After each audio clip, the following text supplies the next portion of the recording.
काश हम भी हिवरे बाजार गांव में पैदा होते तो हम भी करोड़पति बन सकते थे, लेकिन क्या बात कर सकते, अब तो हम दूसरी जगह पे पैदा हो गए। अबे जल्दी बोल, कल सुबह पनवेल निकलना है। भारत का एक ऐसा गांव जहां पे 80 से भी ज्यादा परिवार करोड़पति है, जिनकी सालाना इनकम है 10 लाख रुपए से भी ऊपर, और ऐसे 3 ही परिवार है जिनकी इनकम है 10 लाख रुपए से नीचे। इस गांव में करीबन 305 परिवार रहते हैं, उसमें से 80 परिवार करोड़पति है। हम बात करें महाराष्ट्र के अहमदनगर के हिवरे बाजार गांव की, जहां पे अधिकतर लोग करोड़पति है। इसकी वजह से इस गांव को भारत का सबसे अमीर गांव बोला जाता है। इस गांव के इतने सारे लोग करोड़पति बने तो बने कैसे? सोचने वाली बात है ना। बात है बहुत साल पहले की, जब इस गांव में भी सूखा पड़ता था, बहुत से लोग गरीब हुआ करते थे और बहुत से साल बारिश ही नहीं आती थी। 1972 में भी ऐसा ही कुछ हुआ।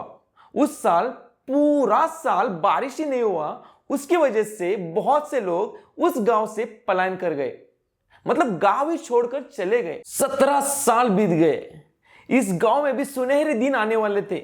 बात है 1989 की, जब इस गांव का एक आदमी चुनाव लड़ता है। उनका नाम था पोपटराव पवार।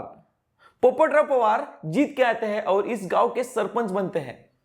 इसके बाद में उनको एक पहला काम मिलता है। वे सरपंच बनते ही डिफॉरेस्टेशन पर रोक लगा देते हैं और नए पेड़ लगाने के लिए लोगों को प्रवृत्त करते हैं। उसके बाद में वो नए तालाब बनाते हैं, उसकी वजह से पानी इकट्ठा होने के लिए मदद होती है और गांव में जो पानी की समस्या है वो मिट जाती है। वो हिवरे गांव को सूखे गांव से हरे भरे गांव में तब्दील कर देते हैं। अगर एजुकेशन की बात की जाए तो सरपंच जी ने अपनी भूमिका बखूबी निभाई। उन्होंने हर एक बच्चे को स्कूल लाने के लिए प्रवृत्त किया और अगर कोई बच्चा अफोर्ड नहीं कर पाता था तो उनको स्कॉलरशिप देके स्कूल लाए और उसी तरह आज उस गांव का हर एक बच्चा स्कूल जाता है। उन्होंने शिक्षा को बढ़ावा देने के लिए अपने ही गांव में प्राइमरी स्कूल से हाई स्कूल तक बनवाए। पवार जी ने अपने गांव के लोगों को पशुपालन के बारे में जानकारी दी, जैसे कि गाय बकरी भैंस कैसे पाले जा सकते हैं। उन्होंने लोगों को एजुकेट किया और लोगों को एक्स्ट्रा इनकम पाने के जरिए खोज कर दिए, जैसे कि वाटर हार्वेस्टिंग करके आसपास के गांवों को पानी पहुंचाकर एक्स्ट्रा इनकम कैसे की जा सकती है